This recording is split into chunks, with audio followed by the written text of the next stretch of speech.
I created a new repository for this because it's definitely way more than my visual explorations repository. So I'll be moving my old stuff over to here in a little bit, probably another video or two. First, I'm going to need to figure out how I'm going to be examining the data here, looking at the items that we're wanting to find for extractable features. It looks like this is going to be mostly clustering based, and again, it's computer vision. So I'm going to be most likely using Python and looking at packages that might be useful for this. I have a reference book for machine learning with Sci-Kit Learn, Keras, and TensorFlow, so that will most likely be what I'll be working with for this project. Let's do a Google search, see if we can find something worthwhile here. After a quick cursory look at possibilities here, it looks like I'll be focusing on Python right now because R Vision is really the only option that I have in R, and that is based on OpenCV. There are other possibilities, but again, they're based on OpenCV, so it's likely to be faster to work with Python, and there are more likely to be more available resources. It's been a little while since I last touched this. I'm going to be using Visual Studio Code. I'll need to create a bunch of new pieces to be able to make this work, so I will come back to that after I find some of my old pieces to reference.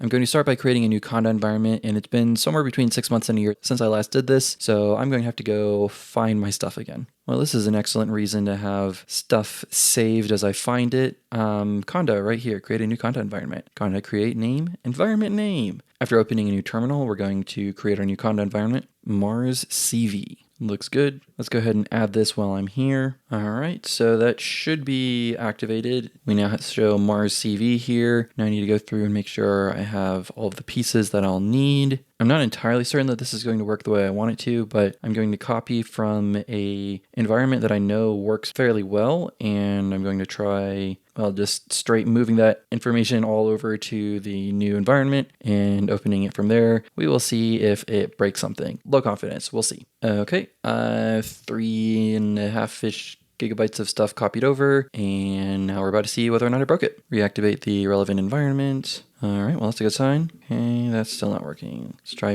going out of restricted mode. Oh, disable too. Well, that doesn't work. Okay. Hey, okay, cool. I can now do that. Fantastic. Okay, now for the interesting piece. Let's go for here. Okay, so Python 3.10.8. We're going to use this, and okay, terminal. I think I have the correct one selected. I don't know if that's the most up-to-date version of Python, so let's take a look. 3.12.0.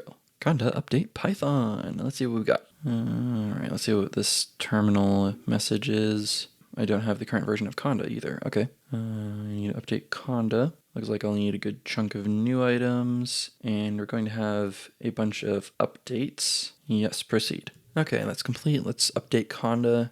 Well, that's a bunch of additional packages. Interesting to see a few removed. That is a lot of updates too. This is interesting. We'll take a look here. I'm not sure this is going to work for me though, because I'm using Apple Silicon. I have no idea. We'll find out as we go. All right, this should be a working environment. Next step is going to be figuring out what to do based on copying some old notebooks. To make this run well, I'm going to want to have individualized scripts, but notebooks will work for the moment while I'm figuring things out. Well, the piece that I copied out is maybe not the best package. It looks like this was designed for use with Quarto, so we will figure out something else. Although this still could be somewhat useful. Okay, this will work. Oh, actually, I still don't need this statement though. Import data file. This is the next section here. I'm going to need to figure out how to import my data. Ooh, this is a neat idea. So I can go find it like I would generally do this. However, I can try this code here. That's pretty cool. I'm going to give this a shot. This part, though, does seem a little self-referential. We'll figure that out as I go. Sci-Kit image. Okay. So this. Oh, okay. So this is two separate ones. Okay. But where is this actually coming from then? Well, let's go ahead and install Sci-Kit image anyway. Let's go ahead and just check first with this. Mildly concerned that's not going to work. Oh, Sci-Kit image. Okay. Let's try this again. Okay, so this code as written is not going to work. And just for the sake of completeness, let's try here. Oh, well, it would be useful to activate the kernel first. Still not sure that's going to work though. Oh, right, it'd be a good idea to actually have the correct file name here. Let's go ahead and fix that first. Okay, let's go ahead and run this again. All right, still throwing an error at line 16. Image size exceeds the limit. Well, I can try binning my image into something smaller.